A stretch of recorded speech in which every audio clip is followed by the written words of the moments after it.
बड़ी खबर के साथ शुरुआत, जहां वेनेजुएला के खिलाफ युद्ध का ऐलान डोनाल्ड ट्रंप कर सकते हैं और डोनाल्ड ट्रंप आज प्रेस कॉन्फ्रेंस कर सकते हैं। वॉशिंगटन में प्रेस कॉन्फ्रेंस की तैयारियां जारी हैं। अमेरिकी सांसदों को युद्ध के ऐलान की जानकारी दे दी गई है। सोर्सेस के हवाले से फिलहाल यही एक और बड़ी खबर।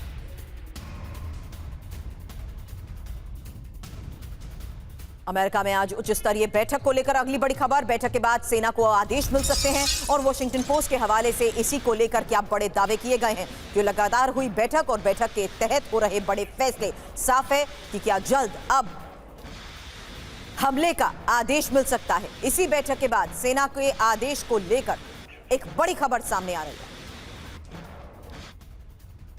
वहीं उससे पहले खबर आई कि बैठक से पहले तनाव में नजर आए विदेश मंत्री मार्को रूबियो और ओवल ऑफिस में चक्कर लगाते हुए रूबियो नजर आए। हालांकि डोनाल्ड ट्रंप का इंतजार कर रहे थे रूबियो और न्यूयॉर्क टाइम्स के पत्रकारों ने ये तस्वीरें खींची हैं।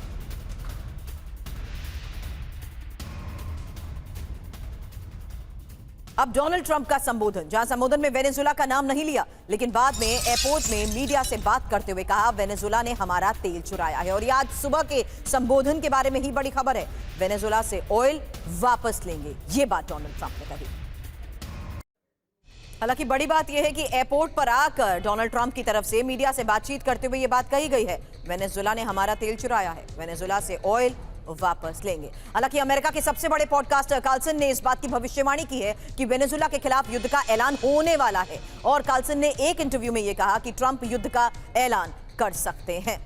तो सबसे बड़ी खबर है वेनेजुएला पर अमेरिकी आक्रमण को लेकर, क्योंकि कल सुबह युद्ध का ऐलान संभव। व्हाइट हाउस में हलचल बहुत तेज, हाई लेवल बैठकों का दौर जारी, खुफिया सूचनाओं का विश्लेषण जारी, साथ ही हमला होगा कैसे, एक और सबसे बड़ा सवाल। जहां वेनेजुएला के सरकारी ठिकानों के साथ साथ सैन्य अड्डों पर हमलों को लेकर खबर, मदरो को मारने या पकड़ने के लिए विशेष अभियान और हवाई अड्डों और तेल क्षेत्रों पर कब्जे के लिए सैन्य तैनाती। हालांकि बड़ी बात यह है कि हमले से पहले अमेरिकी संसद से अनुमति लेनी होगी और अनुमति के बिना वेनेजुएला पर कोई भी हमला असंवैधानिक। डोनाल्ड ट्रंप को डेमोक्रेटिक पार्टी को भरोसे में लेना ही होगा। इस बीच एक बड़ी खबर आपको बता दें, पूर्वी प्रशांत महासागर में अमेरिका के एक्शन को लेकर यह खबर है, जहां ड्रग तस्करों की बोट पर कैसे हुआ हमला, देखिए तस्वीर।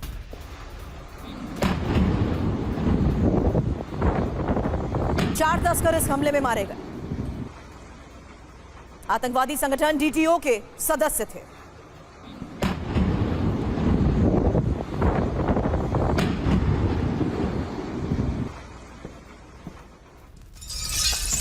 और अमेरिकी युद्धपोत इवोजिमा पहुंचा पोर्टोरिको के बंदरगाह में इवोजिमा की तैनाती को लेकर खबर है। युद्धपोत से जेट लगातार उड़ान भर रहे हैं।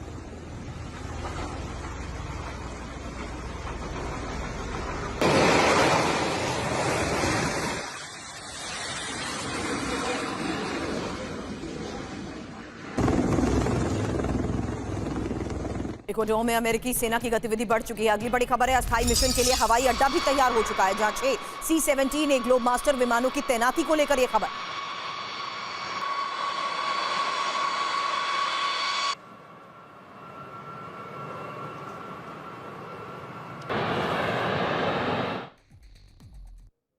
तो वेनेजुएला के चारों तरफ अमेरिकी घेरा है क्या? हालांकि अभी तक एक्सपर्ट्स इसे महज प्रोजेक्शन मानते थे, लेकिन प्रोजेक्शन के बीच डिप्लॉयमेंट्स को लेकर जो खबरें आई, मनीष इंफॉर्मेशन वॉल पर मुझे ज्वाइन करें, क्योंकि ये बताएं कि आखिर वेनेजुएला के चारों तरफ अमेरिकी घेरे का मतलब क्या है। 3 डिस्ट्रॉयर्स और 4 युद्धपोत को लेकर जो बड़े दावे किए जा रहे हैं, इसे किस तरीके से इवैल्यूएट किया जाए, किस तरीके से समुद्र के रास्ते इस घेरेबंदी का मतलब निकलकर सामने आता है, यानी एक्शन होगा इसके जरिए। देखिए, वैसे तो ज्यादातर विशेषज्ञ पहले यही कहते आए थे कि ये केवल दबाव की रणनीति है, लेकिन ये मामला दबाव से अधिक है। दबाव के लिए एक युद्धपोत काफी होता है। आप जब उसमें से एक ऐसा युद्धपोत है जो कि जेराल्ड फोर्ड, जो कि सबसे अधिक संख्या में फाइटर जेट को लेकर है वहां पर। अगर इस बात को आप समझाएं, क्योंकि ये वेनेजुएला अगर हमें नजर आ रहा है और इस तरीके से पूरी घेरेबंदी की शुरुआत समुद्र के रास्ते जिस तरीके से हो रही है, ये डोमिनेंस किस तरीके से शुरू हो चुका है? देखिए, सबसे बड़ी बात है कि आपको वेनेजुएला पर अगर अमेरिका को अटैक करना है तो सबसे क्या है कि वेनेजुएला के साथ अमेरिका का बॉर्डर तो लगता नहीं है। तो ये सब जो आप एयरक्राफ्ट कैरियर देख रहे हैं, इसमें अमेरिका के फाइटर जेट हैं, अमेरिका के कमांडो सैनिक हैं, ताकि यहां से आप एयर स्ट्राइक कर सके, ताकि यहां से आप ग्राउंड फोर्स को उतार सके। तो अगर ग्राउंड फोर्स को भी उतारना हो तो यहां से हेलीकॉप्टर के जरिए आप यहां पर ग्राउंड फोर्स को उतार सकते हैं, लेकिन उससे पहले आप बॉम्बिंग करेंगे। बॉम्बिंग करने के लिए ये सब इन सब एयरक्राफ्ट से उनके F-16, F-35 लड़ाकू विमान वहां से फ्लाई करेंगे और वो आकर यहां पर बॉम्बिंग करेंगे और फिर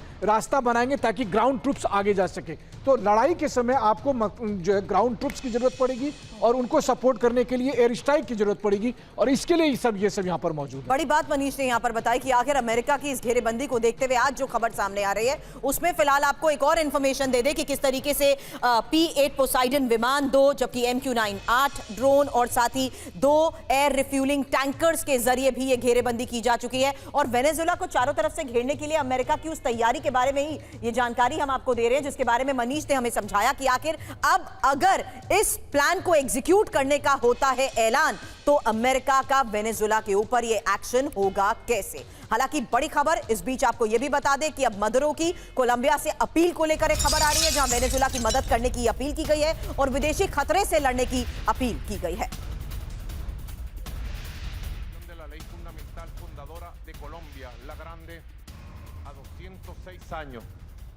खबर है वेनेजुएला की नौसेना भी एक्टिव हो चुकी है और ऑयल टैंकर्स के पास युद्धपोतों की तैनाती, टैंकर्स को सुरक्षा युद्धपोत दे रहे हैं। ट्रंप ने वेनेजुएला के टैंकर्स को सीज करने के आदेश दे दिए हैं और न्यूयॉर्क टाइम्स के हवाले से फिलहाल इस बड़ी खबर पर दावा किया गया।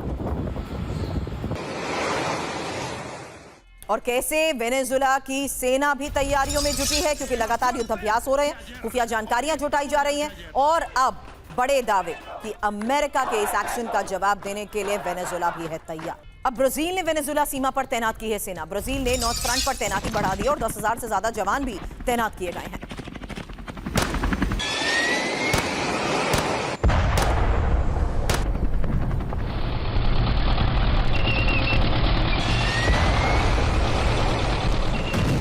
वेनेजुएला के पक्ष में खड़ा हुआ चीन। बड़ी खबर है, चीनी विदेश मंत्री वांग यी का बयान, आजादी की रक्षा करने वाले देशों के साथ है।